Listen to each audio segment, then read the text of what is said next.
21 எங்களுக்கு இடஒதுக்கீடு வேண்டும். ஐயா சொன்னார்ல, 44 ஆண்டு கால உழைப்பு சாதாரண உழைப்பு கிடையாது. இடஒதுக்கீடு தியாகிகள் 100, 200 பேருக்கு மேல உயிர் நீத்திருக்கிறாங்க, ஜெயிலுக்கு போயிருக்கிறாங்க. அந்த கோரிக்கை நிறைவேற்ற வேண்டும் என எங்களுடைய காம்ப்ரமைஸ் பண்ணோம். எங்களுடைய தேர்தலை நாங்கள் காம்ப்ரமைஸ் பண்ணோம். ஏன்? இடஒதுக்கீடுக்காக, சமூக நீதிக்காக. இப்ப நான் கேட்கிறேன், யாராவது இந்தியாவில் எடப்பாடி பழனிசாமி அவர்களும் சரி, கலைஞர் அவர்களும் சரி, இந்தியாவில் எந்த கட்சியும் சரி, இடஒதுக்கீட்டை தானாக முன் வந்து யாராவது கொடுத்துருக்காங்களா? ஐயோ இந்த சமுதாயம் பாவம் பின்தங்கி இருக்குது, கூலி வேலை செய்யறாங்க, மோசமா இருக்கிறாங்க, அவங்க முன்னுக்கு வரணும்னு யாராவது தானா முன் வந்து இடஒதுக்கீடு கொடுத்துருக்காங்களா? இல்லை. போராட்டம் பண்ணி உயிர் இழந்து ஜெயிலுக்கு போய் அடிபட்டு உதப்பட்டு தானே, போராட்டம் பண்ணி தானே வாங்கியிருக்கிறோம்.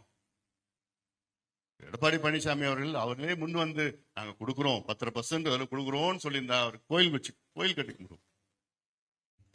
போராட்டத்துக்கு பிறகு ஆர்ப்பாட்டம் பண்ணக்கு போயிட்டு எல்லாமே நீ இவ்வளவு சீட்டு இப்படி வா இங்க இது என்னமோ சொல்லிட்டு அதன் பிறகு அதனால இது உள்ள நம்ம போக வேண்டாம். ஆனா இந்தியாவில் ஒரே ஒரு இடஒதுக்கீடு யாருமே போராடல, யாருமே ஆர்ப்பாட்டம் பண்ணல, யாருமே கோரிக்கை கூட வைக்கல. எந்த இடஒதுக்கீடு தெரியுமா? இடபிள்யூஎஸ் போராட்டம் பண்ணல யாருமே. எந்த விஷயத்துல பார்க்கிற நீ? யாருமே போராட்டம் பண்ணல. நான் மத்திய அமைச்சராக இருந்த நேரத்தில் ஆல் இண்டியா கோட்டாவில் SC STக்கு யூஜியும் அடுத்த நாள் பிஜியும் இடஒதுக்கீடு வழங்கியது பாட்டாளி மக்கள் கட்சி. இதுக்கு யாரும் ஒரு நபரோட போராடல, ஒரு நபர் ஆர்ப்பாட்டம் பண்ணல, கோரிக்கை எதுவும் வைக்கல.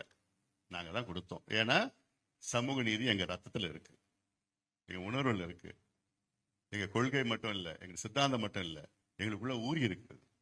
அதனால எங்களோட எந்த சமரசமும் சமூக நீதிக்காக எந்த கூட்டணி சென்றாலும் நாங்க அதை சமரசம் ஆக மாட்டோம்.